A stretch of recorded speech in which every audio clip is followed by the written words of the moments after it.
Good evening, everyone. Welcome to the special business meeting for the District of Council, District of Squamish, for Tuesday, April 6th.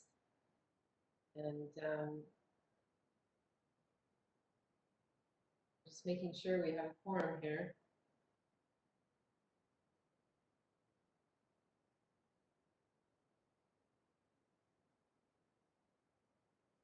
Okay, Councilor Herford, are you there? You're there. Okay. Yep. Sorry. Councilor Race around?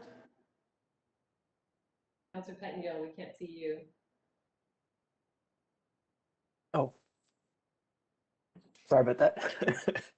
All right, thank you. I don't see Councilor Race, so I was going to say we could send him a text, but he actually doesn't use his cell phone. Someone would have a problem. Okay. Welcome, everyone. Now that I can see you all. Let's follow in. Please look. Let's go homish. Go mail. We are meeting on the traditional territory of the Squamish Nation. Motion to adopt the amended agenda. You'll see, Council, that one item was amended, item 8A1, to change the number from 52% to 52%. So move that amended agenda moved by Councilor French, seconded by Councilor Anderson. Any opposed? Motion carries.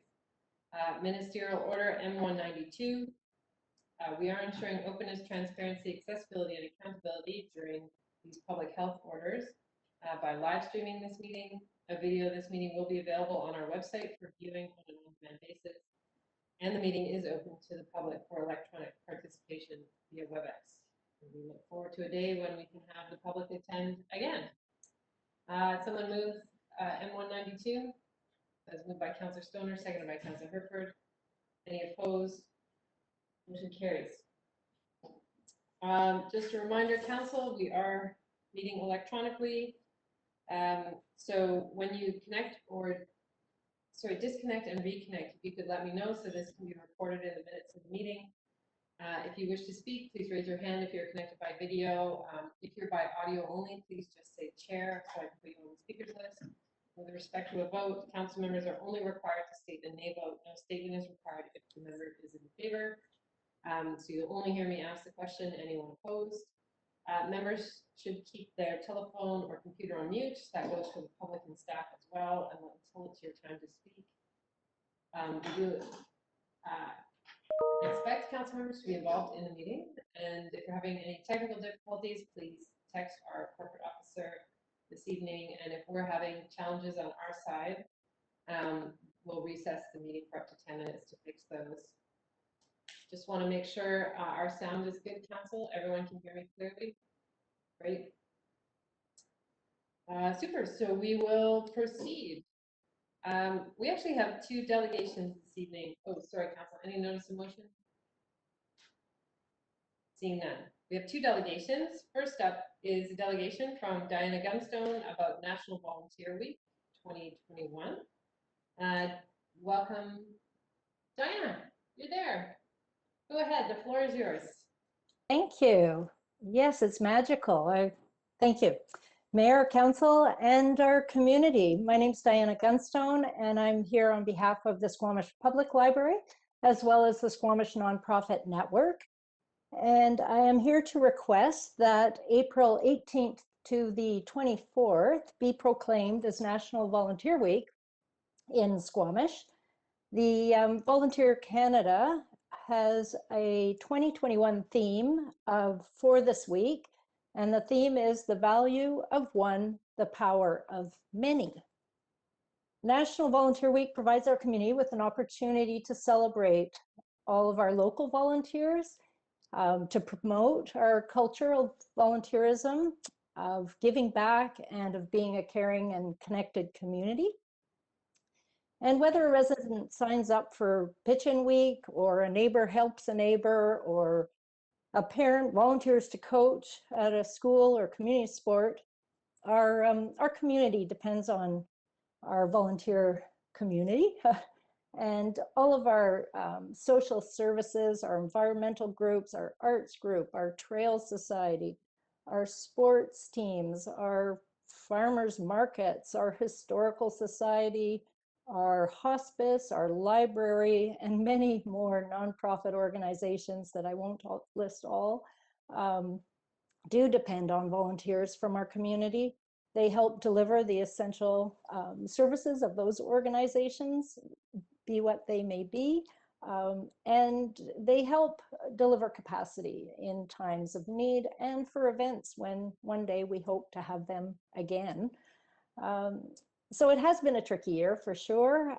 So many volunteers were able to step up when we needed them this past year, and there were some that had to step back and wait for the times to change, or for organizations to figure out how to pivot their volunteer program and safely engage. So on April 19th of this year, to kick off National Volunteer Week, and which will also coincide this year with Pitch-In Week, the Squamish Public Library and the Squamish Nonprofit Network will host a public program on Monday evening from 7 till 8:30. And the goal of that program is to celebrate our local volunteers, to share volunteer stories, and hopefully to inspire and grow our volunteer community or our culture of volunteerism. And we are certainly grateful to the district for support in promoting this April 19th event, and hopeful that you will agree to proclaim the week as National Volunteer Week in Squamish. And I would like to also extend an invitation if anybody from council or the mayor would like to participate in the public program at the Squamish Library. It is a Zoom session, and if you want to participate on the agenda, you can email me and I'm happy to collaborate and have you there. But also if you just want to participate as a resident within our community, it is an event that's open to all. And on the library website, there is an event tab and there's more detail there. And if it's possible to show, there is a slide that or a poster that I've shared with the district, and that could be shown if that is technically possible. But otherwise, I thank you for this time. And I would like to ask if this week, April 18th to the 24th, can be proclaimed as National Volunteer Week here in Squamish. Thank you, Ms. Gunstone. I did get my ticket for the event on the 19th. So I'm looking forward to it. Thank you very much. Any questions or comments from council? All right, does someone want to move the proclamation request? Councilor Hertford moves that. That is seconded by Councilor Stone. Any comments? Go ahead, Councilor Hertford. Oh, thank you. Just thank you so much for the work on this. And volunteerism really drives communities forward. And in these times of uncertainty, it's been I know it's been a challenge for people to just go about their daily lives. So when they can step up and volunteers, it's worth celebrating. You know, the extra that takes, particularly right now. So thank you so much for that, and thank you to everyone that volunteers and makes Squamish the awesome place that it is. Thank you, Councilor Hertford. Well said, Councilor Pettengill. Yeah, thank you. And just looking around the council table, I think most of us come from a lot of volunteering in the community, and so you know the importance of it and the value in it is very clear to me, and I think all of us. And so I'll just add my thanks again, and I've put it in my calendar, and I'm looking forward to the event. And thank you for bringing this to our attention. Thank you. Thanks, Mrs. Gunstone. I'll call the question. Any opposed? Motion carries unanimously. Thanks for joining us this evening. It's always nice to have another face. Thank you. Wonderful. So next up is our very own Jeff Wint to talk about Pitch-In Week 2021 and proclaim April 19th, 26th. That's Pitch-In Week in the District of Squamish. Over to you, Mr. Wint. Hello. Thank you for the time today. So yeah, we're asking for the week of April 19th to 25th to be declared as Pitch-In Week. There's a lot of nice synergy with the Volunteer Week because Pitch-In Week is, largely organized by a lot of the volunteer groups in Squamish and participated in by a lot of volunteers. This year, with COVID, it is going to look a little bit different from previous years. So we won't be able to do the fastest picker competition, but we are still encouraging the community cleanup. So we're asking people to register with their households, with their families, with their bubbles, to register. They can pick an area, pick a day. We can supply bags and gloves for people along with the landfill waiver so that people can dispose of the waste for free. And then they can get out and help clean up the community a little bit. Like I said, it's a nice synergy with Volunteer Week coming up. So yeah, and then hopefully for next year we're able to do the fastest picker competition again. But for this year, like I said, unfortunately we won't be able to run that one. Yeah, thank you. We're going to be out of practice. Yeah. Any questions or comments? All right, would someone like to move the proclamation? It's moved by Councillor French, seconded by Councillor Stoner. Any comments? Good. Yep, Councillor French. I just want to note that in my previous neighborhood, I spent many hours working with, coordinating, and having fun with folks around us cleaning up Jura Park. We did that a number of years, and in my new neighborhood, we plan to spend 2 hours during Pitch-In Week to clean up an area along the Squamish River that's in desperate need. And we plan to do that on Saturday the 24th, socially distanced in our household pod. So we'll be voting in favor of Pitch-In Week. I definitely support the initiative. Thanks, Councillor French. I will call the question. Any opposed? Motion carries unanimously. Thanks for joining us tonight, Mr. Wynn.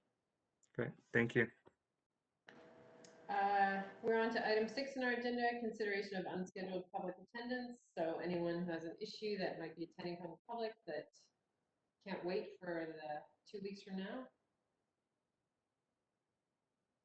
Not seeing any indication from our staff that there's anyone there. We have one timed item this evening. We're on 8A1.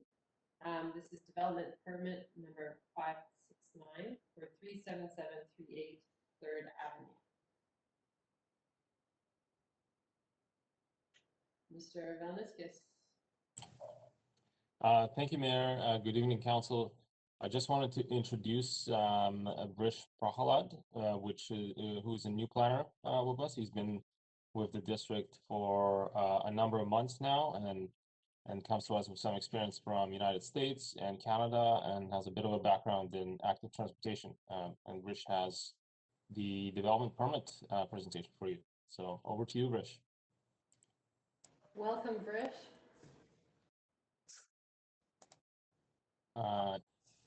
You might have to turn your video on. There you go. Okay. We have a tradition here, Mr. Prahalad, that any new planner gets 50 questions their first time in front of council. So just let you know that. No, I'm joking. Okay. Be very kind to you. All right. Thank you for having me. Just let me get this. He'll need the presentator. Presentator? I just said presentator.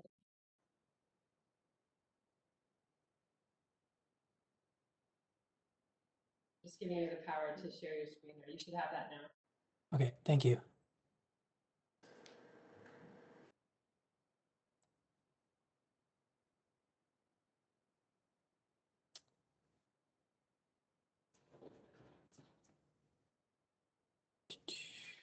All right. Can you see my presentation now? We can. It's in presentation mode, so we can see your next slide as well and notes. Okay. Give me 1 second.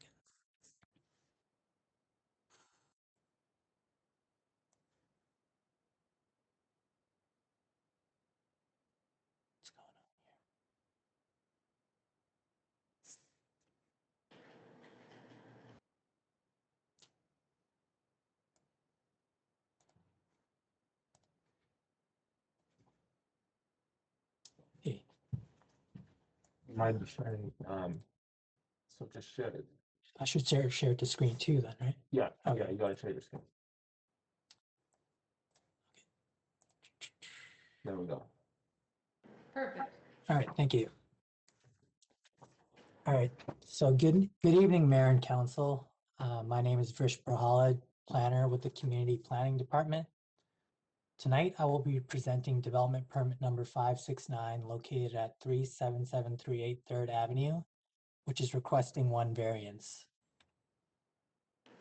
The subject property is located at 37738 3rd Avenue in downtown Squamish and is currently developed with a mixed-use development. The building contains 2 private residences on the 3rd floor and 3 office/retail spaces on the 1st and 2nd floors, with a warehouse in the back of the building. 37738 3rd Ave is zoned CD 61 and allows for business use, trade contractor facilities, and apartment dwellings. The property is currently developed as a mixed-use building. The OCP land use designation for this area is mixed employment.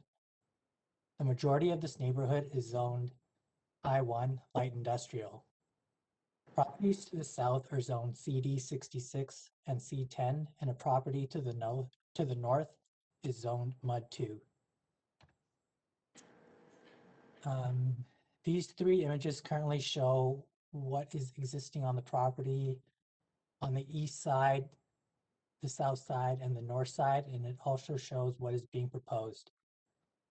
The application seeks to permit the construction of an outdoor living space, an extension of the patio, and the enclosure of the workspace below the patio on the north and south sides.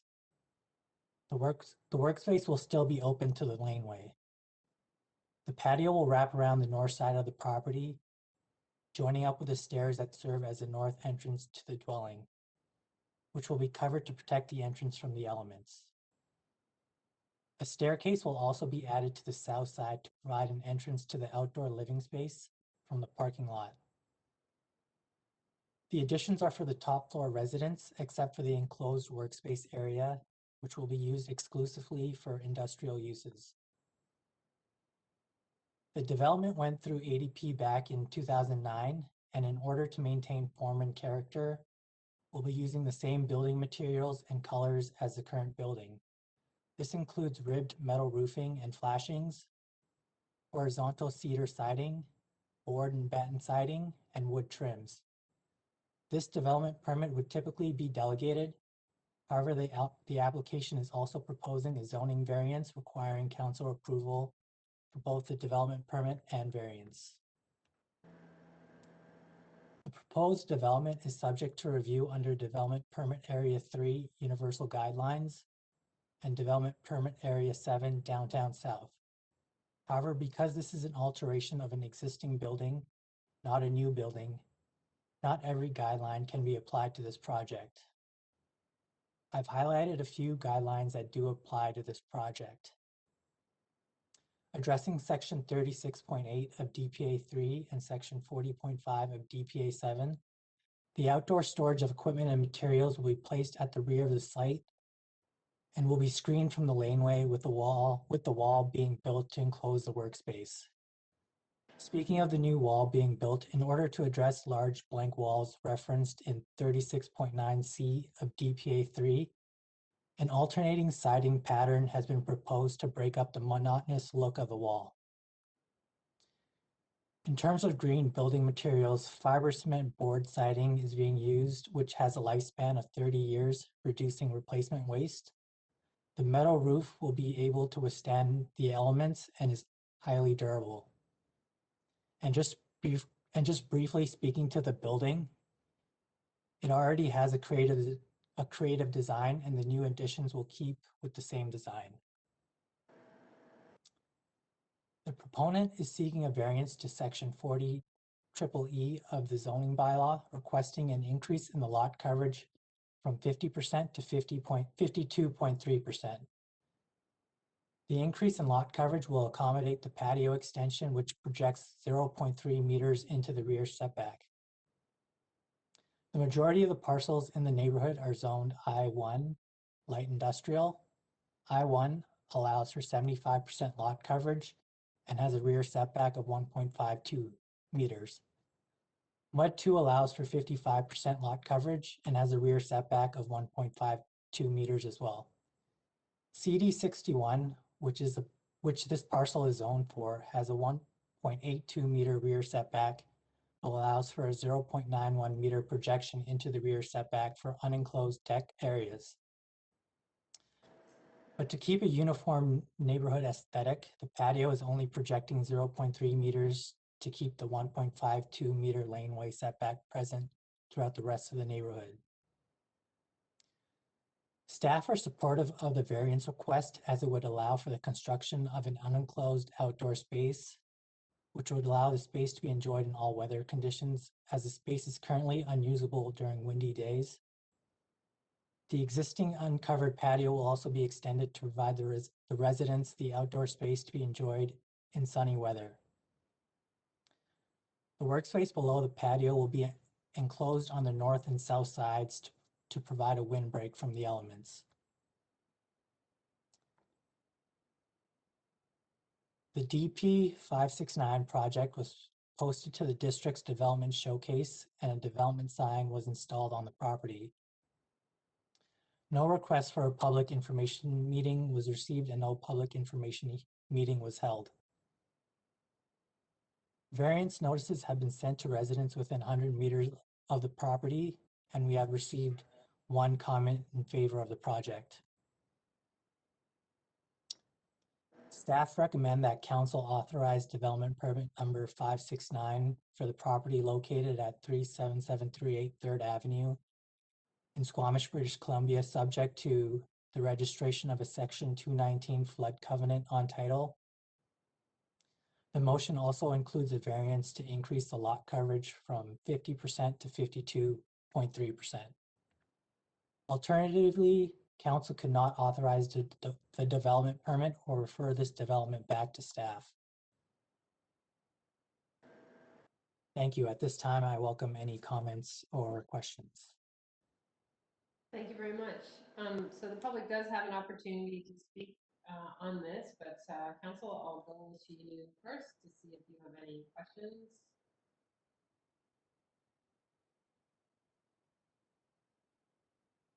Okay, don't see any hands. So the proponent and members of the public do have an opportunity to be heard or to present written submissions respecting the following requested variances. The variance to the District of Squamish zoning bylaw for the property described as parcel A, block 39, district block 46, plan EPP 1463, and located at 3773 3rd Avenue, Squamish.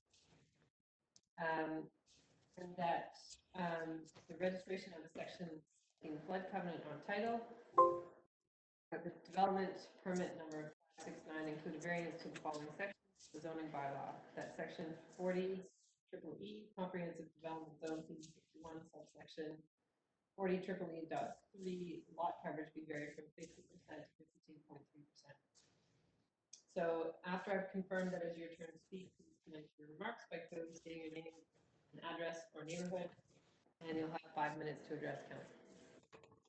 So I will go to our moderator and see if there's anyone who wishes to speak to this.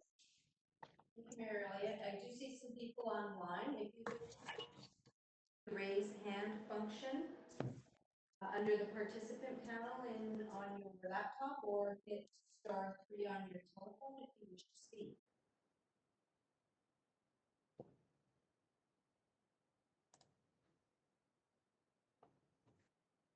Is there anybody who wishes to speak?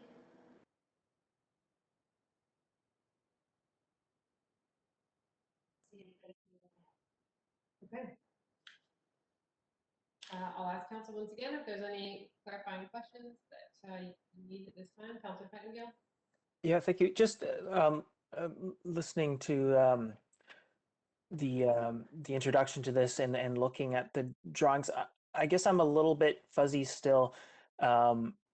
It looks like the new upstairs portion is all enclosed. Am I confusing that with a different piece? Because there was a mention that it's going to be enclosed on two sides and open on one, but it looks to me like it's enclosed on all sides. I'm just wondering if I'm thinking of two different parts of the building, or if you can clarify that.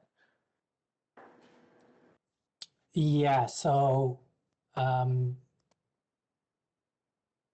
workspace below the patio is going to be enclosed on two sides, on the north and south sides, and then up top on the patio, one half is going to be enclosed on all sides where all the windows are located, and the other half will be an unenclosed patio.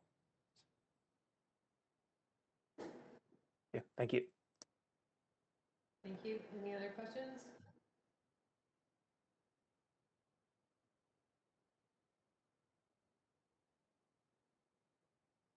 Right. There's no hands from the public, so council, that our discretion to as a race.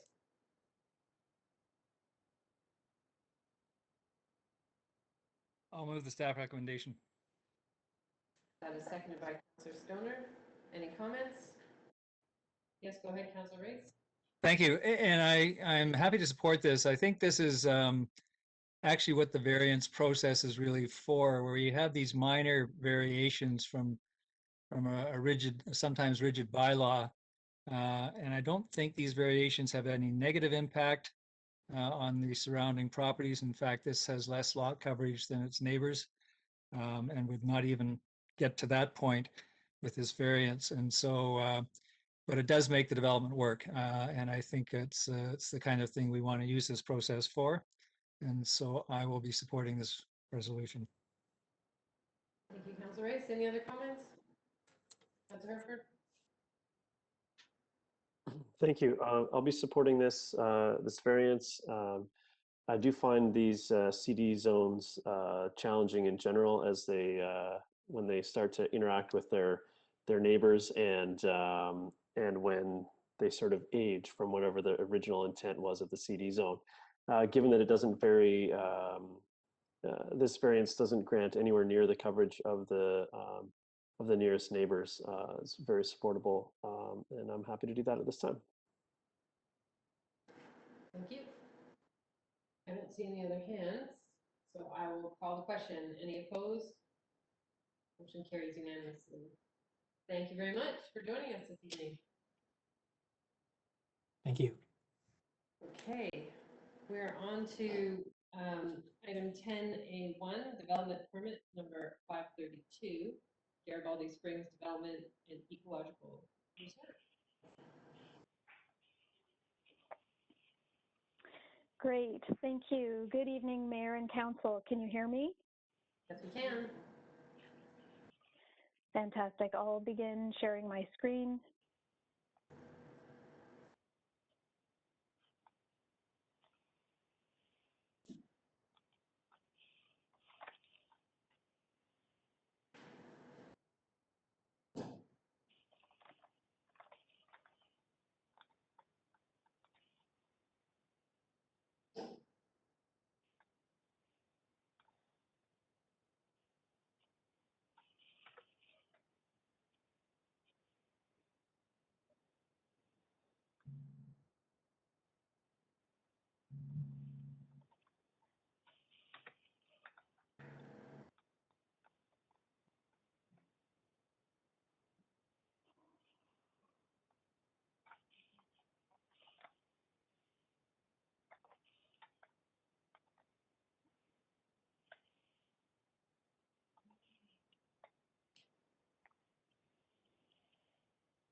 Okay, can you confirm that you can see my screen? Yes, we can. Great, thank you.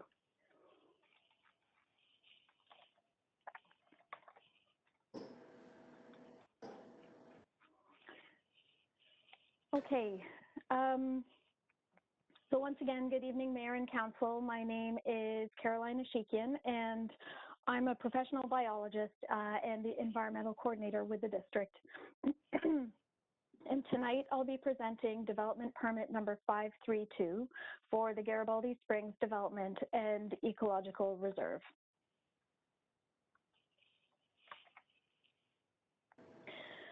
The purpose of the presentation this evening is to present a site-wide development permit that is required prior to subdivision and prior to other building DPs or development permits.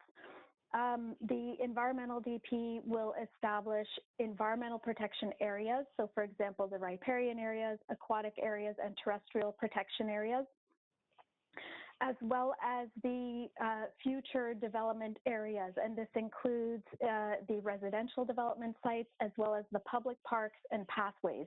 And this development permit will also secure the habitat compensation requirements.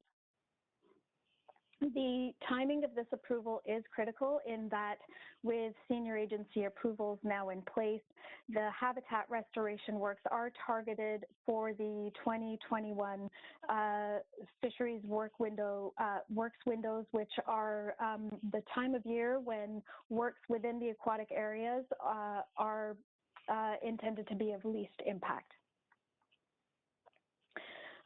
So I'll begin with a bit of a description of the site. The Garibaldi Springs properties are made up of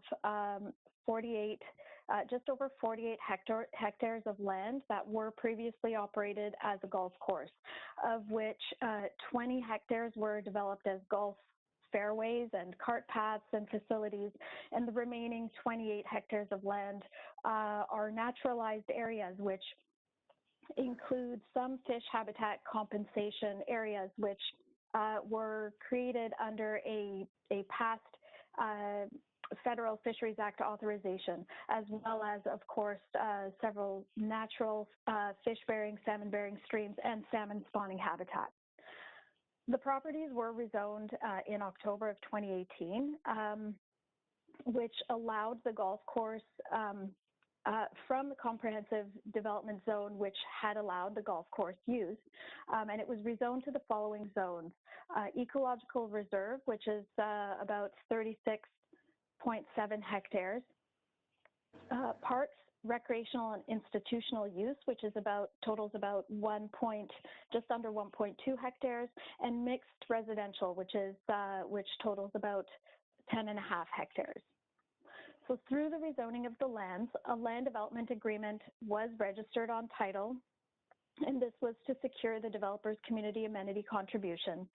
And among the community amenity contributions were included a land dedication as ecological reserve to the district of 36.69 hectares, as well as associated habitat restoration and 1.2 public park, 1.2 hectares of public park area. So because these lands are within the area located within Development Permit Area 1 for environmental protection within the district's OCP, a development permit is required to establish the environmental protection areas and the future development areas prior to subdivision and development of the land. And according to the Land Development Procedures Bylaw, while this type of permit would normally be delegated to staff, to a general manager for approval, because there is some variation to the riparian buffer that is being proposed, this development permit is now being presented to council for approval.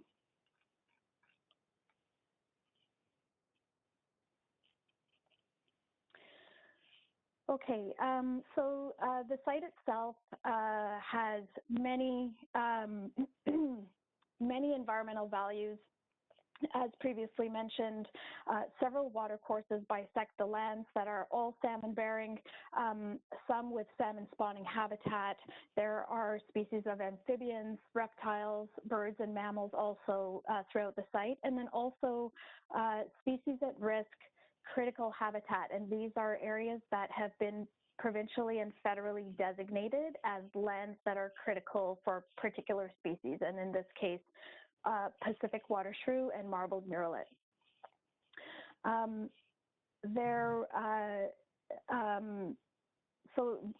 there were also provincial and federal agency environmental approvals associated with the proposal, and the proposal itself is based on a few environmental design principles. So the first is to focus the development on previously disturbed areas. The second is to retain and reestablish large contiguous areas to prevent the fragmentation of the ecological habitat on the site. And the third is to minimize the footprint of the trails and roads on the site by locating these future trails and roads on existing golf course paths.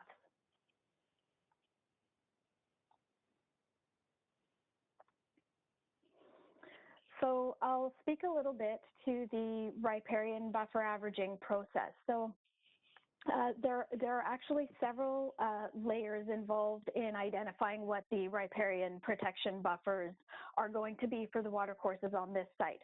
So the first step is to identify the watercourses on the site. And the second step was to assess the riparian buffers based on the provincial simple assessment methodology, which for almost all watercourses on the site results in a 30-meter riparian buffer. In some cases, these buffers on the site are vegetated. They're currently forested riparian buffers, and in some cases, there's existing golf course fairway that's within that 30-meter riparian buffer. The next step was to apply buffer averaging to the site. So this was to achieve the main design principle to keep the residential development sites concentrated in 4 nodes on the site. And so Development Permit Area 1 in the official community plan does allow for riparian buffer averaging, and it stipulates that a 30-meter setback, a 30-meter buffer could be reduced to 20 meters, provided that it is increased elsewhere on the site up to 40 meters, or in an area that's equal to balance out the reduction in the other area of the site.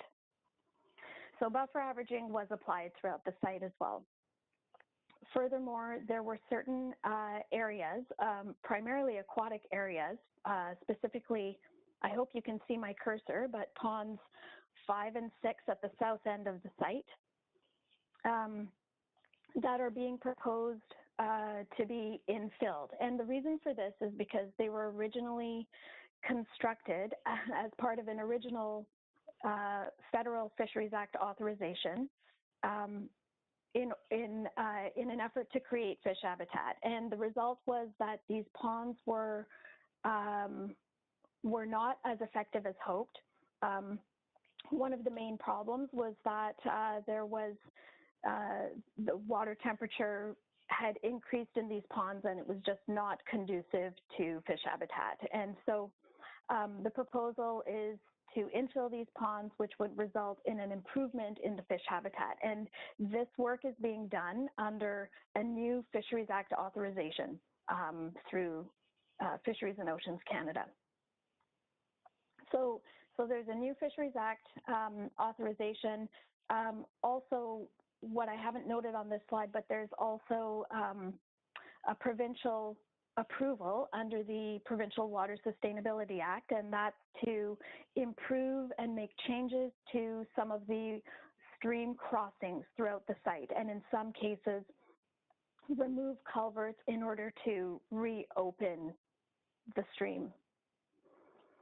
And then finally, there are some areas, specifically around Lot B, and then also in this area at the south end of the site, Lot C, where some encroachment was required beyond the buffer averaging 20 meters to go down from 20 meters to 15 meters in those areas. And so there's compensation being proposed for this additional, this minimal additional encroachment. And I would like to also highlight that this additional encroachment is happening in previously disturbed areas. So here at the south end, Lot C, And then around Lot B, where the riparian buffer is being reduced beyond 20 meters to 15 meters, it is a previously disturbed area.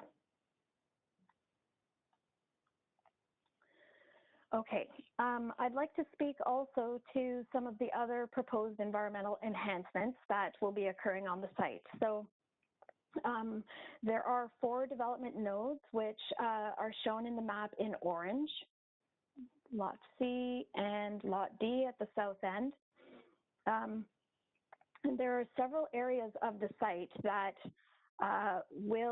moving forward, will be protected areas, but are currently devoid of any vegetation. So these areas will be revegetated. So there will be significant revegetation of riparian habitats. Furthermore, there will be creation of new forested habitat or new woodland habitat throughout the site. Some of these areas may not be contiguous with the riparian area, but it's creation of new forest. And then there will be several enhancements overall to primarily fish habitat, but also will apply to other species as well. So for example, the creation of new wetlands and the restoration of existing wetland habitats. And so on the map on the screen, you can see the light blue areas demarcate the areas where there will be aquatic habitat or wetland habitat that will be created. There will also be culvert removal and bridge removal, improvement, or replacement as appropriate. There will be enhancements made to the streams themselves where needed. And then there will be the infill of the non-functional ponds at the south end of the site, ponds 5 and 6. Furthermore, there will be wildlife crossings that will be built underneath the roads, and so this will allow for passage of amphibians, reptiles, and for small mammals. And there will also be fencing placed in critical areas, primarily along pathways at the upstream and downstream end of, at either ends of the bridges. And then there will also be stormwater management plans that will be developed along with each phase of development. And as mentioned previously, all of this is in line with the species at risk critical habitat management plans. Okay, so a quick highlight here of the pre-development and post-development site. So on the pre-development map, you'll see that the orange areas demarcate the golf course fairways, and on the post-development map, you'll see the purple areas are where the residential development is being concentrated. The orange striped areas where there will be public programmed park area. So this will be the main one, and then there are 3 other small pocket ones, one here, and there's another one hidden in here. And so as you can see, the bulk of the environmental restoration will be in the center of the site. So primarily this area here, also some at the north end, where there will be a considerable amount of revegetation and wetland habitat creation. I want to highlight also that this will result in the preservation of 27 hectares of terrestrial, riparian, and aquatic habitat. There will be in total restoration and enhancement of 8.7 hectares of former golf course fairways and cart paths to riparian habitat and aquatic habitat. And there will also be restoration of just under 1 hectare of former golf fairway to terrestrial habitat.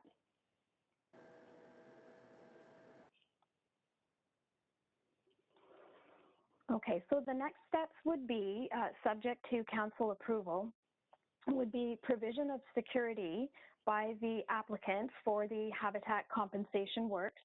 as well as issuance of the development permit. And then the next step after that would be habitat restoration. And this item is time sensitive. The proponent is targeting the August 2021 fisheries in-stream work window.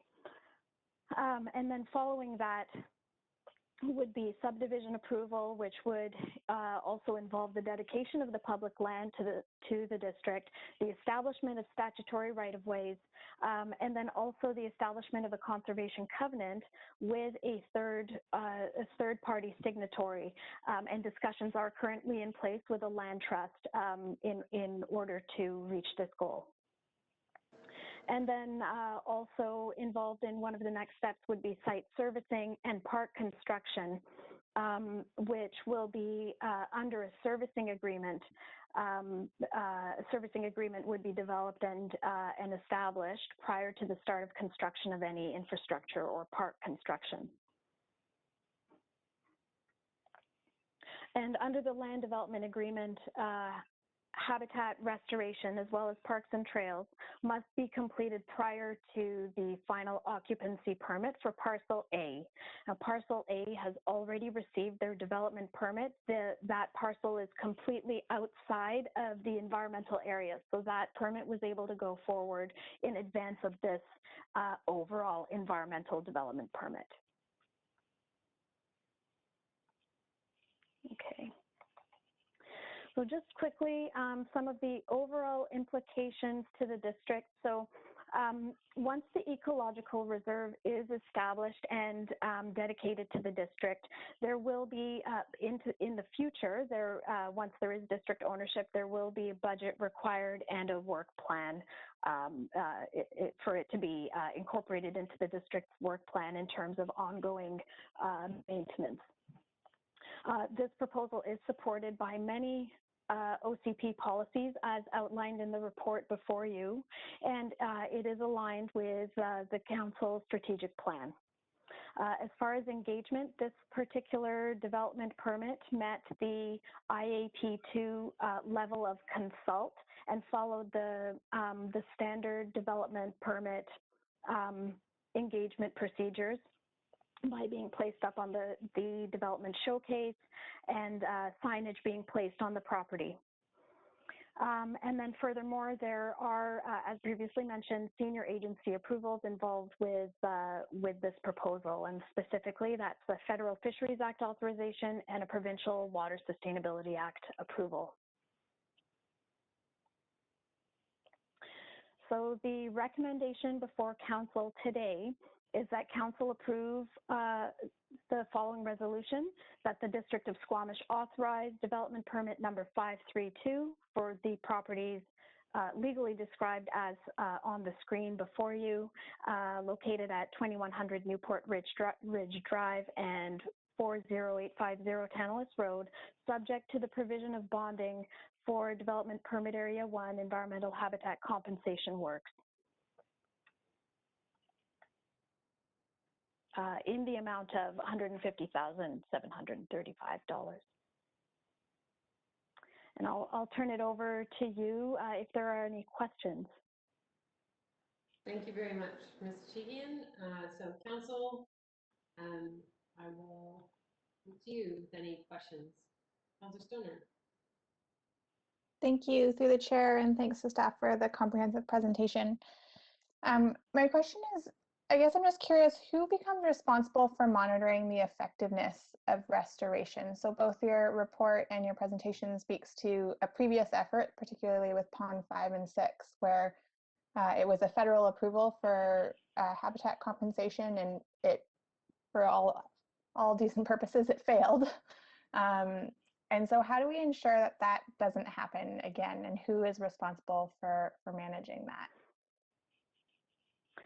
Through the mayor, it depends on who the approving body is for the habitat compensation work. So in the case that you're mentioning with the ponds, those were approved under a Federal Fisheries Act authorization. So it was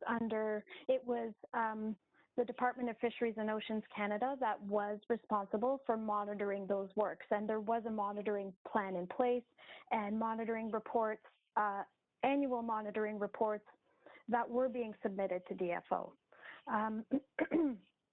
In the case of the habitat compensation works that the district has the authority to approve, these are primarily riparian plantings and non-riparian plantings. So it's vegetation, and it falls under the district's landscape security policy in terms of how we monitor for those and how we take security and return the security.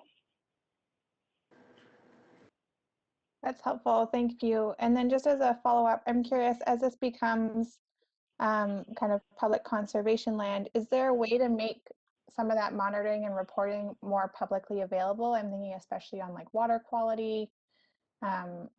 Is that something that we could try and strive to do in any way? Through the mayor, I'm assuming that you're referring to the monitoring that would be required through the senior agency approvals, and this is absolutely something that staff can look into and discuss with the senior agencies to see if we can put that in place.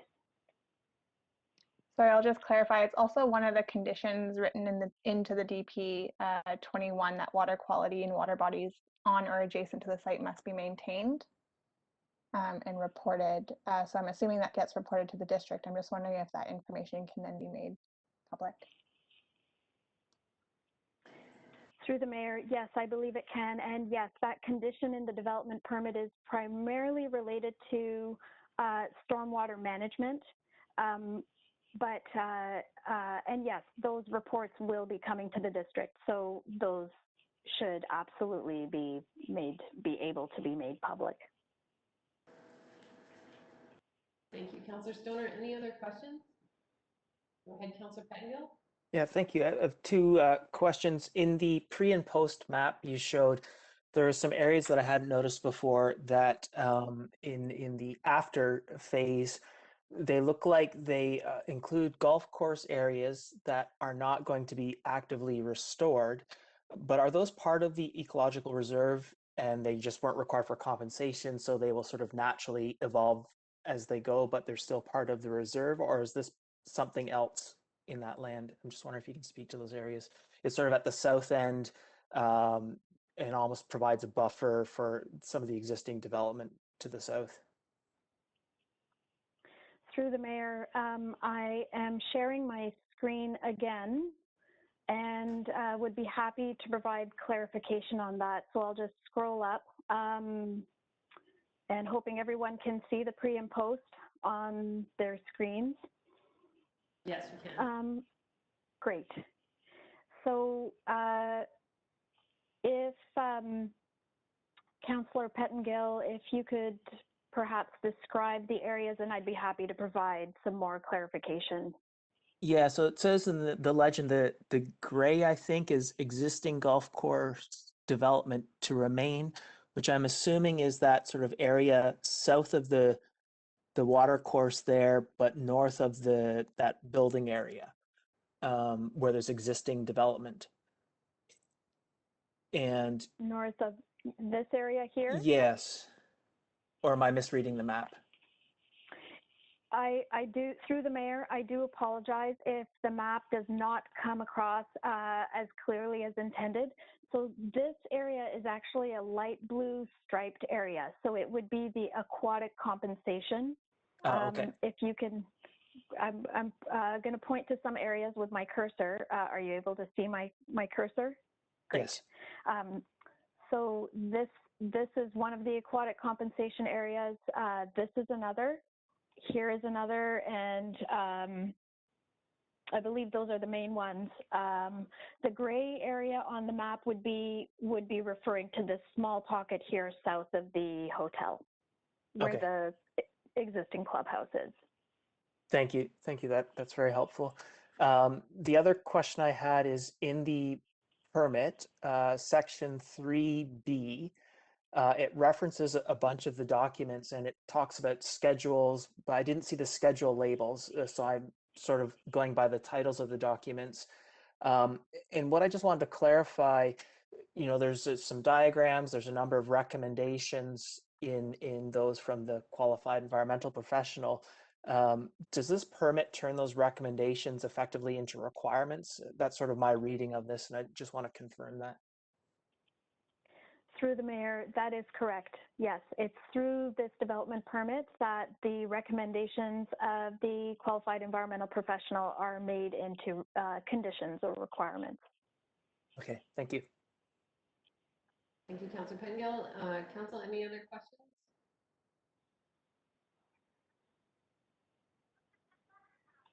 Yeah, go ahead, Councillor Stoner.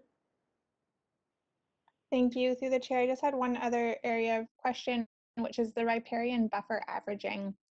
And the report to council notes that there's an allowance of reduction to 15 meters in a few areas, which is beyond the guideline, which states 20 meters. I'm just curious if you can speak to why we're allowing that additional reduction in that area, in those specific areas. Mm-hmm. Through the mayor, yes, this is it's a great question. So there is a guideline in Development Permit Area 1 that does allow encroachment, and again, it must be based on a hardship. And the intent of creating a feasible development on this site was it's really hinges on the environmental design principles, which is to create those development nodes and focus the development in previously disturbed areas, and then allowing for the preservation and revegetation of large contiguous areas. And in order to achieve that, that small reduction from 20 to 15 was allowed under that guideline of encroachment within DPA 1. I will also mention that, of course, a major factor in the justification is the habitat compensation, and in this case, it does result in an overall net benefit for environmental habitat. So I think that's an important point to highlight, that at the end of the day, there's going to be a net benefit in environmental habitat after after this development moves forward.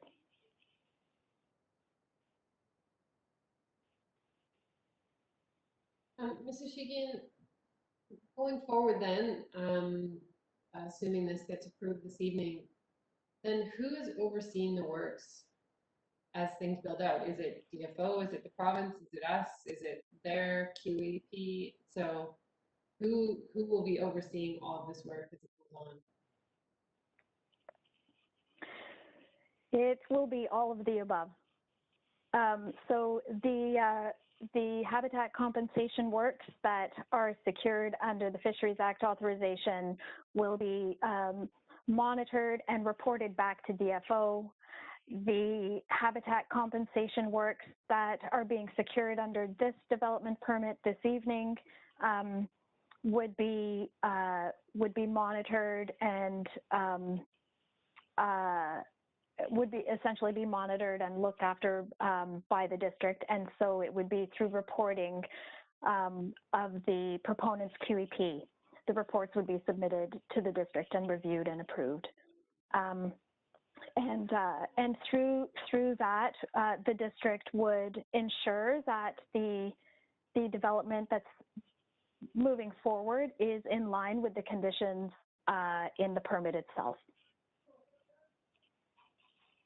And do we expect the work to be done in this fish window, or will it continue into 2022? The works that will be focused in the fish window of 2021 will be primarily the aquatic works.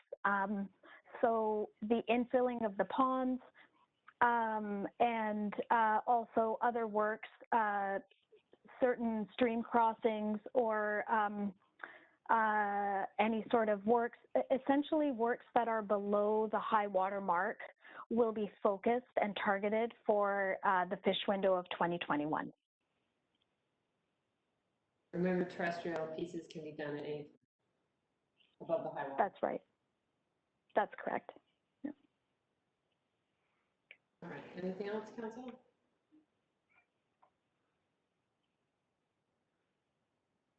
All right, so there's a staff recommendation to authorize development permit 532. Removing that, Councilor Pengil, seconded by Councilor Stoner. Any further comments? Councilor Stoner and then Councilor Reyes. Thank you. Through the chair, I'm happy to support the motion. I do think it's challenging when there are so many different regulatory authorities that are responsible for monitoring the various outcomes. It is a complex area, and I guess I would just urge wherever we are able to help tell the story of how we are, or the data that we're collecting on monitoring, and tell the story of how the area is being improved, either that being publishing the data that we've been requested through this DP, or if we are able to access other data through the different regulatory agencies. I think that will help our community better understand the amount of work that's going on this site. So that would be my only comment, but happy to support the motion otherwise. Thank you, Councilor Reyes, then Councilor, and then Councilor. Thank you. I think you all know this proposal was the subject of an extensive debate last term, and this development evolved through over a couple of years, I think, to get to the point it's at today and the rezoning. During that process, I think we ended up with, my personal opinion, is a development that, and a proposal that had not just benefit for that development, but had a great benefit for the wider community. I think the improvement of the aquatic area, the improvement of habitat, the significant setting aside of a reserve for aquatic and terrestrial habitat, I think was a significant benefit and will be a significant benefit for the wider community. It's for that reason I'm happy to support this. I think that the variances requested are relatively minor and won't, I don't think, negatively impact that benefit, not significantly. In fact, I think we end up, as staff mentioned, with a significant benefit, net benefit, after those are all taken into place. And so it's for those reasons I'm happy to support this tonight. Thank you, Councilor Reyes, Councilor French, and then Pettigrew. Thank you. This habitat restoration project is exciting for me. I remember a time when salmon used this area quite well, and that was the time before the golf course was created. This work is definitely going to advance where we're at now from a salmon habitat perspective. And in addition to salmon, there are other species, both in water and on land, that will benefit from the changes that are about to come.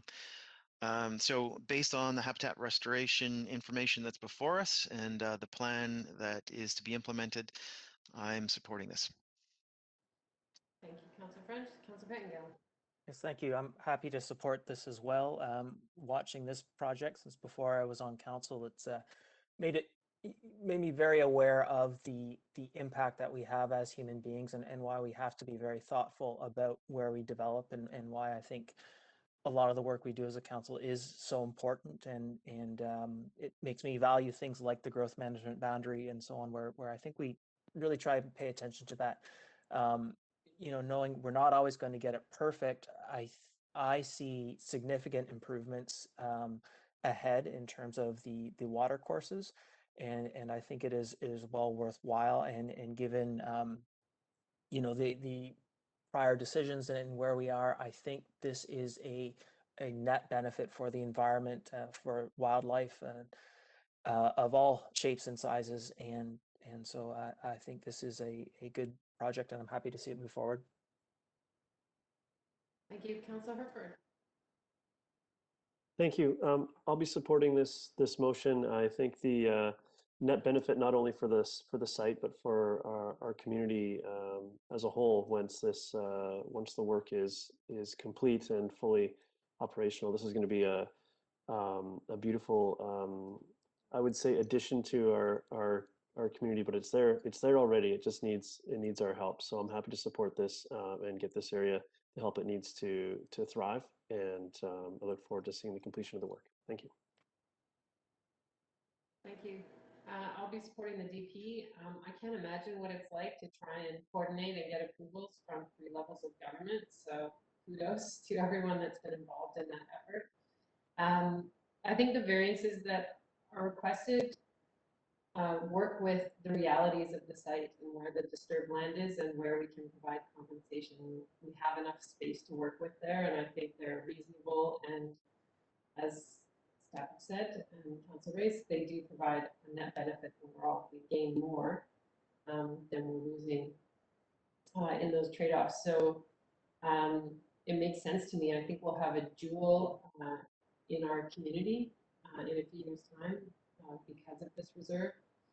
And I agree with Councillor Stoner. I think the more that we can use this area as a piece of education, be transparent about the work that's going on and how it stands to benefit salmon habitat as well as other ecological or wildlife of ecological value. I think that's important for our community to understand because I think it would be very meaningful to have this area within our boundaries as our community grows.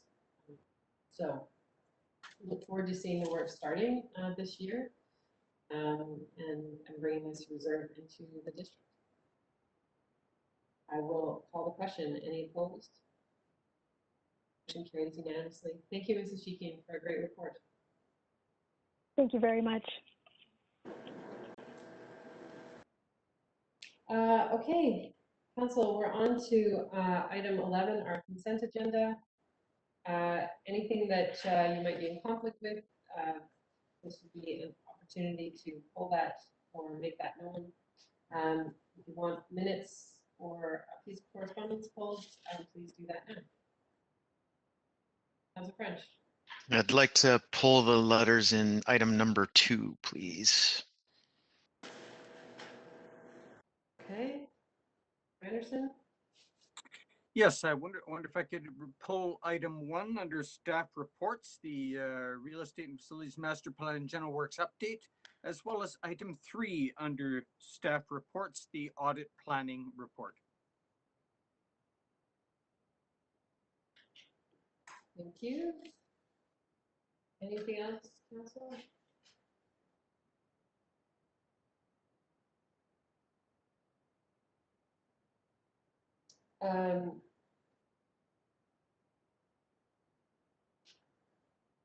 Okay.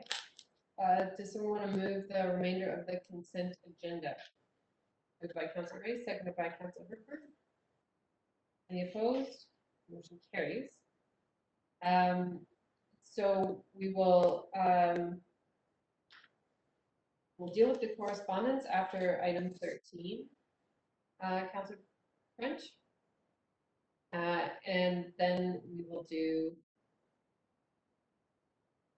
What do you want me to do the staff report questions? Get where those might fit. In business surviving, not really.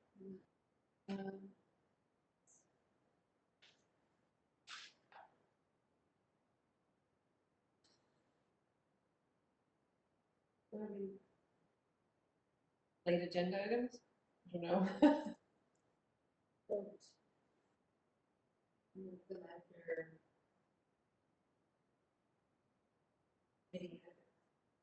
But they are reports, but they are. Should we do them under 16? Yeah, let's do, it make more sense under 16. Okay. Councilor Anderson will move your items under 16. Okay, so we have a number of pieces of correspondence with action requested. That correspondence related to Squamish Playgrounds be referred to staff for response and be referred to the 2022 budget discussion. Moved by Councilor French, seconded by Councilor Herford. Any opposed? Motion carried. Did you want to speak to that, Councilor Anderson? Yes, if I could, Mayor Elliott, I wondered if I might ask if item number 6 from Haywood regarding nature trails, whether it might be appropriate for staff to consider copying this correspondence to both the Trails Society and to SORCA. These are groups which do a lot of work around town, but in fact, there are cases where I'm not sure if they require authorization, but upgrades have been made to trails which have proven to be controversial later on the part of both groups. And this is the issue of surfacing. So it's just a question or something for staff to consider whether this concern may be relayed. Councilor Anderson, we're dealing with action requested one at a time. Oh, sorry. Later, no, that's all right. So just on the first one regarding Squamish Playgrounds, I think we first and seconded that, right? We'll call the question. Any opposed? Motion carries. We have a letter from Ann Halliday about the Squamish Skate Park, and that this piece of correspondence be referred to the Director of Operations for follow-up. This is about turning the lights back on while the construction is happening. Buckley Avenue project. Moved by Councilor Stoner, seconded by Councilor Petgill. Any comments? The days are getting longer, so I'm hoping that will help. But great that we'll be able to provide a response back to this individual. I'll call the question. Any opposed? Motion carries. Correspondence from Jay Harvey about the municipal campground be referred to staff. By Councilor French, seconded by Councilor Anderson. Any comments on this one? Call the question. Any opposed? Carries. EMVC modernization unit be referred to the emergency program coordinator. This basically outlines that they've delayed their process, updating us on what that is. That's moved by Councilor Stoner, seconded by Councilor Herford. Any opposed? Motion carries. Our letter from Eve Bruin about Perth Drive be referred to staff for follow-up and response. Moved by Councilor Herford, seconded by Councilor French. Any comments? Question? Any opposed? Motion carries. Now we have a letter from T. Haywood, Nature Trails, that correspondence regarding this letter be referred to staff. Councilor Anderson, to speak to this one. Yes, if I may make the suggestion that staff might consider forwarding this correspondence to both the Trails Society and to SORCA. Both organizations have been involved with applying trail surfaces over the years. Surfacing methods and materials have evolved, and perhaps these organizations might appreciate this feedback because there have been trails that have trail surfacing that has brought controversy with other users. So just with the purpose of recognizing the evolution of how we surface trails, it may be appropriate to forward it to those two community groups.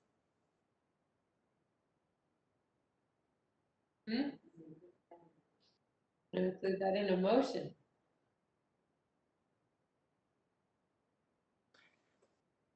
Shall I then do that and put it in a motion? Then I will move that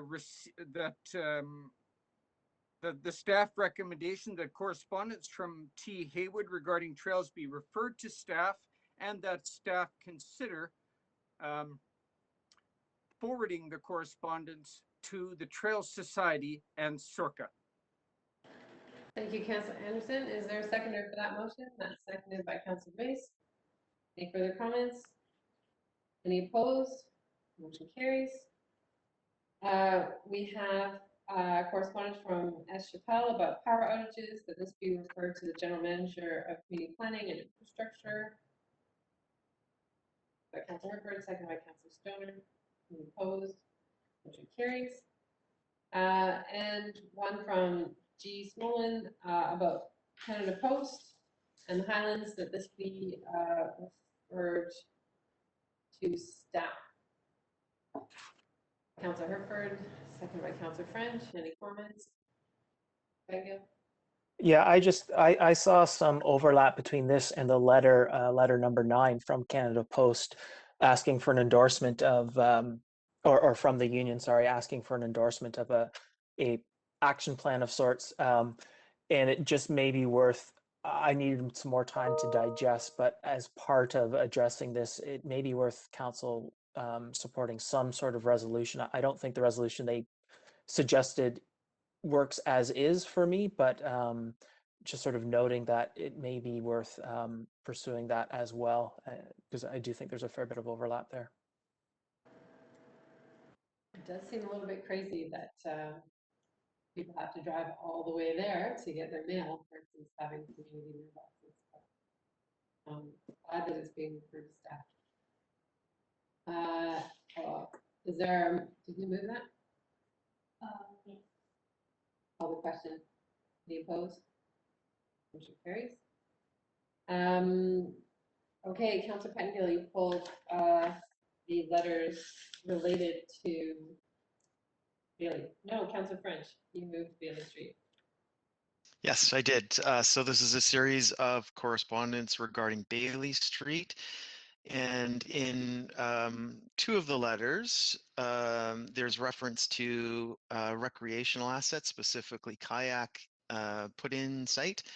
And one of the writers specifically asked if the intention of the gates is to prevent traffic from using the Bailey Street rail crossings, then why was the northern gate placed just south of the Spit Road instead of a location closer to the north rail crossing? And I'm hoping staff could maybe give us some insight into what prompted that specific location for the northern gate. I see that Mr. Buxton is. Yes. Thank you, Mayor and Council. To Councillor French, we selected that location for 3 reasons, one of which is we can provide a reasonable vehicle turnaround at that point. You may or may not be able to do that elsewhere, but also we didn't want to create a long cul-de-sac that doesn't have any traffic on it or very little traffic, because what we tend to find is illegal dumping and then camping follows in short order. So hence it was placed where it was. We can move it, but we suspect that some of that less desirable activity might then follow. Okay, so I had a second question, and it's being answered. So it was just around, could that gate be moved, and then context around that. That northern crossing is far more north than I anticipated the location would be, in light of the fact that CN says it wants to protect its rail crossings. So well, then I guess the next question would be, what would the process look like to relocate it from its current location to somewhere farther south and closer to the rail crossing? If that was the direction, I would talk to Mr. Smith, the Public Works Director.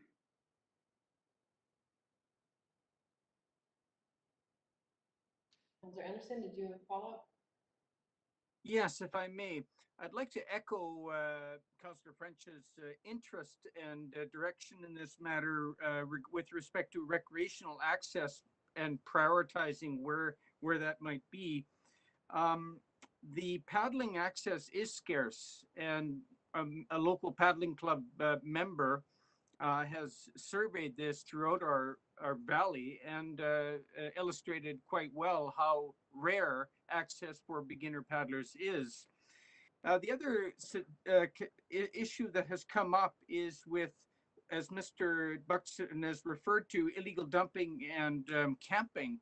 In fact, the focus for that has been the West Bar log sort, or former West Bar log sort access road. And so I just put out that perhaps we should monitor and consider ongoing how we might accommodate recreational access, but also manage the potential for illegal dumping and camping.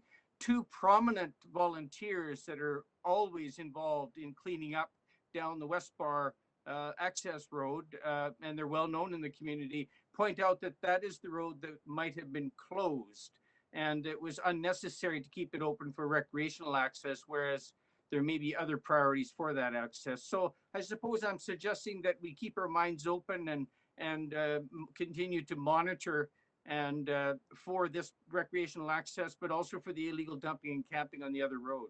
Thank you. Thank you. So I was originally thinking that I would simply move to refer this to staff, and then based on what I've heard tonight, I might like to take it one step further, refer to staff and have them report back to us on options for relocating the northernmost gate and installing an additional gate at the location Councillor Anderson's referring to.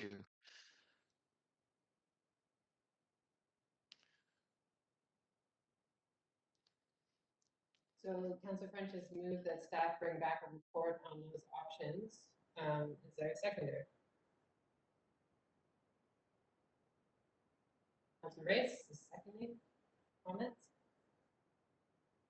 Mr. Pettingill? Clarifying question, if I may. Go ahead.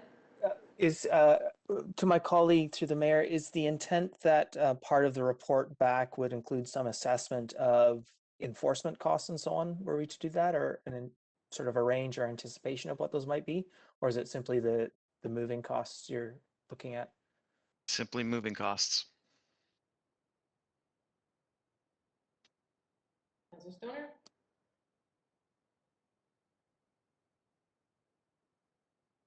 Never mind, I'll keep it as a comment for later. We are on comments. There is a motion on the floor. I guess I'm also just a little bit challenged by this motion in terms of I'm unclear as to whether we would actually want recreational access through a fairly sensitive estuary area. I know that there have been concerns and complaints, especially from some of the birders, about continued access in that area during bird nesting season. And so if this does go forward, I would also just request that there be some consideration of that in terms of that being a fair access point for recreational users. Thank you. Councillor Reyes? Thank you. And I guess my sympathies are actually on both sides of this. I don't want to encourage or facilitate illegal dumping and the issues that that raises. But I'd also like to encourage the paddling community a little bit or help them. And so I guess my thought is, you know, maybe it might be that those gates are in the right place, and perhaps maybe what we look for is just an alternate place for paddling put in. So I don't want to over-engineer this project. I'll leave it to staff to consider if there might be just an alternate location for paddlers to use and leave the gates where they are, if that works. But I'll support the motion because I think it is, there are a couple of community issues at play here. And so I think I would like to see something come back to us.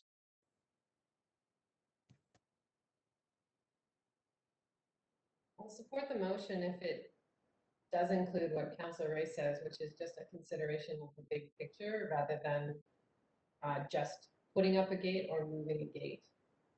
And so I guess to my colleague, I'm wondering if you could sort of clarify your intent of this motion based on that. Is it really just about moving gates and putting up gates, or does this, do you want staff to look at a solution that balances the needs? I'd be very happy for staff to look at solutions that balances. Thank you. Councilor Rupert? I'll support the motion for the sort of from the exploration of options standpoint. I'm curious where the responsibilities around the wildlife management area begin and end. And I do take staff's feedback around the illegal dumping and challenges with camping being mitigated with the gate location where it is. I myself have put in many times at the spot that is now sort of cut off unless you want to carry your paddling device some distance. So, but whether that so there's a history of put-ins there, but whether that's appropriate given the regulations that we're all working under in the wildlife management area. Yeah, well, but I do support a deeper look so we can understand at the very least how we got to where we are, or maybe there's a better solution lurking in here somewhere for everybody. So I'll support the motion for now. Thank you. I'll call the question. Any opposed? Motion carries. Thank you. We're on to item 14, recommendations from committee of the whole. That the district terminate the Adventure Center Visitor Information Services Agreement with Tourism Squamish as amended, and that the district of Squamish execute a partnership agreement with Tourism Squamish and approve a grant of $150,000 for the Society's 2021 strategic plan implementation. Moved by Councillor Ray, seconded by Councillor Stoner. Any comments? All the question? Yes, Councillor Ray.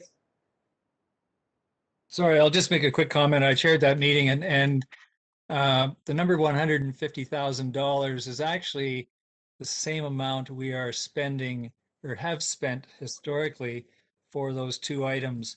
It's just going to one recipient as opposed to two. So more or less the same amount of dollars. Won't impact the budget. Thank you. I will call the question. Any opposed? Carries. Second item is that the District of Squamish endorse the Seniors Recreation Programming Engagement Plan as presented at the March 23rd, 2021 Committee of the Whole. By Council French, seconded by Councilor Stoner. Any comments on this one? I'll call the question. Any opposed? Motion carries.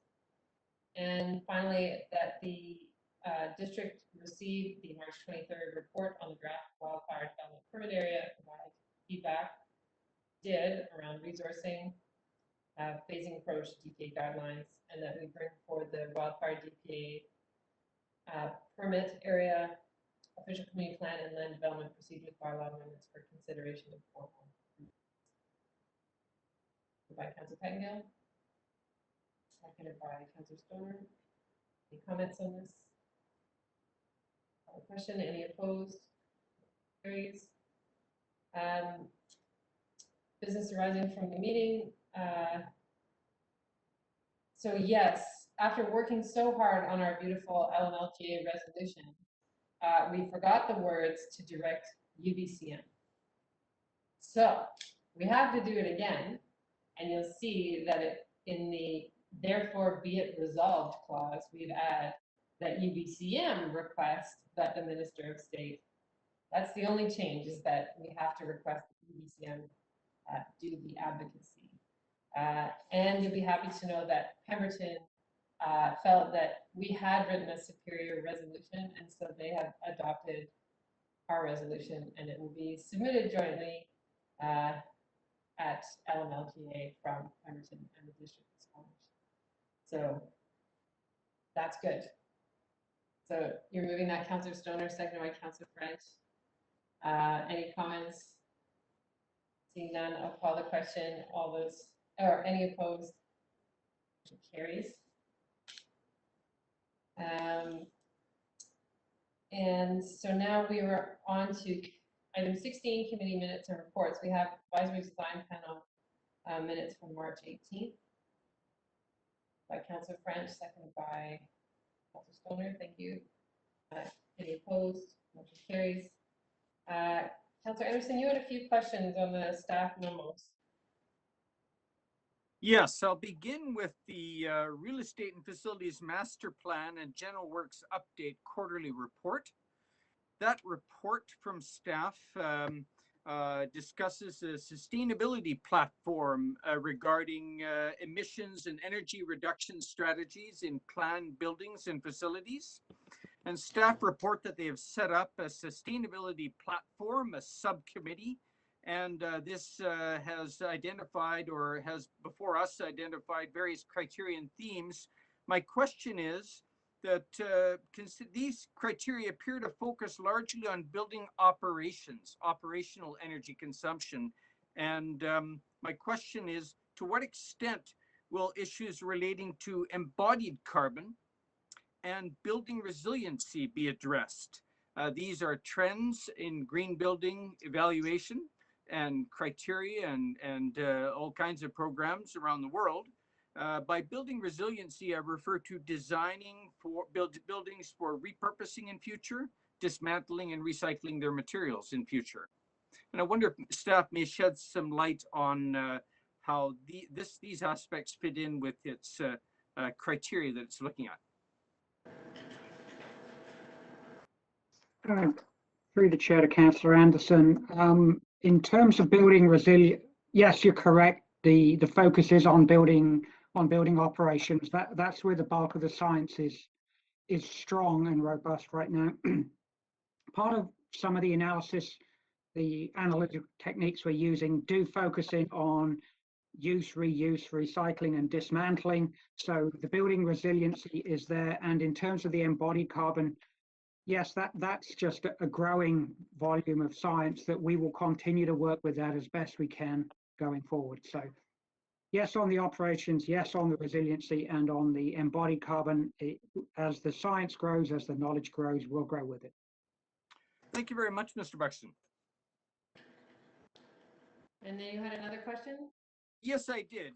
Another staff report is the audit planning report to Mayor and Council.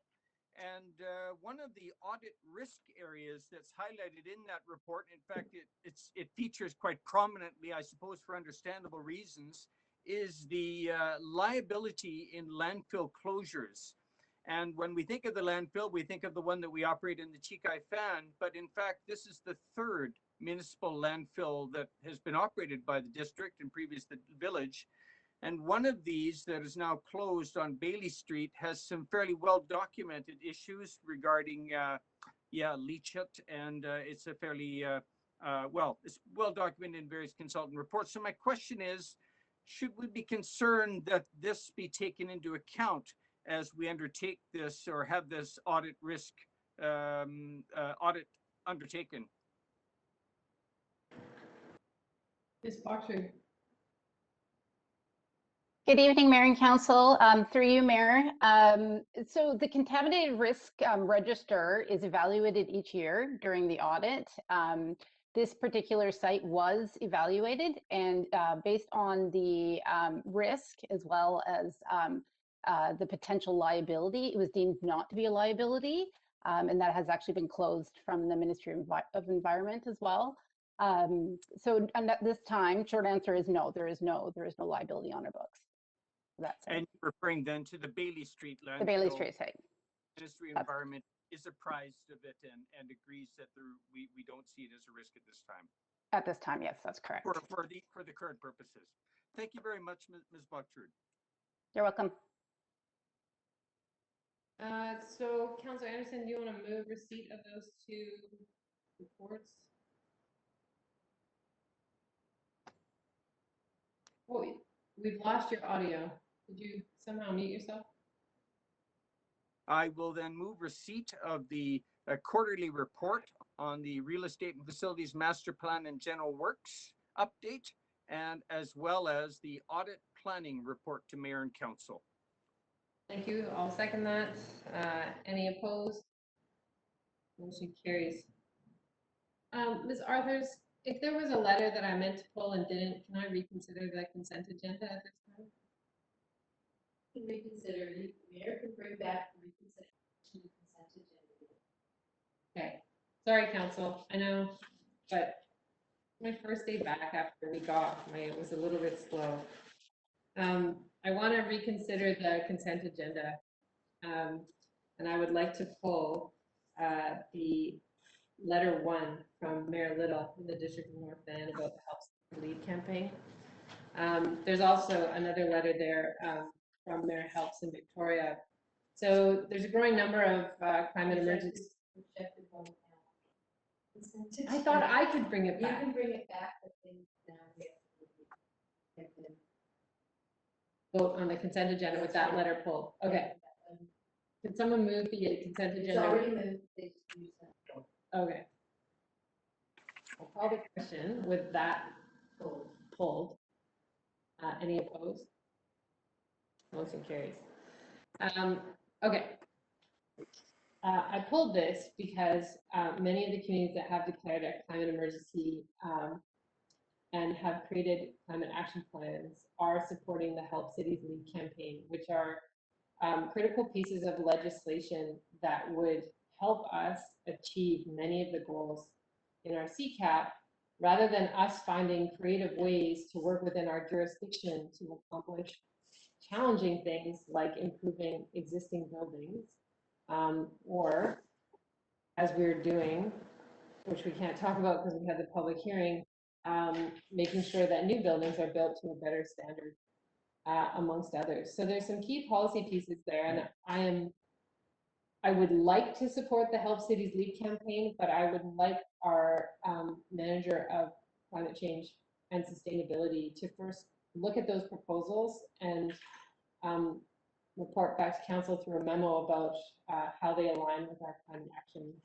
plan. And I don't think it's a deep dive, it's just how they're described by the Help Cities Lead campaign and where they align with our 6 big moves. So I would like to refer that letter to the manager of climate change to report back through memo on how the policy proposals by the Help Cities Lead campaign align or not with our 6 big moves. You'll second that, Councillor Hartford? Any further comments? Councillor Anderson and then Councillor Pettingill? Yes, both of these letters from District of North Vancouver and from City of Victoria respectively, again, as we've just discussed, highlight operational energy consumption of buildings. And we're going to be out of date soon because we're moving ahead worldwide in green building thinking to address embodied carbon and building resiliency. And these two resolutions, or the proposed resolution and the current version of the proposals from this initiative do not address these aspects.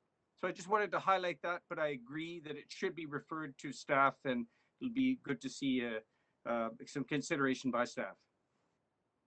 Thank you, Councillor Pettingill. Yes, thank you, and thank you, Mayor Elliott, for bringing this forward. Just like to highlight too that there's 5 essential asks from Help Cities Lead, and 3 of them are already in the minister mandate letter. So it's encouraging the ministers to just kind of keep it on. And there's 2 new asks. And I think the asks are in line with resolutions that we have put forward or have pending at UBCM.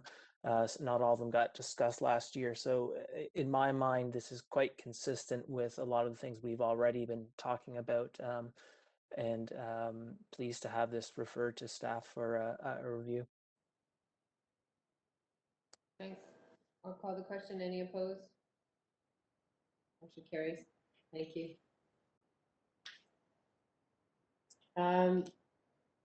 Council staff in camera announcements. We have none this evening. No one for unscheduled public attendance. Any open question periods? We had anyone on the line still?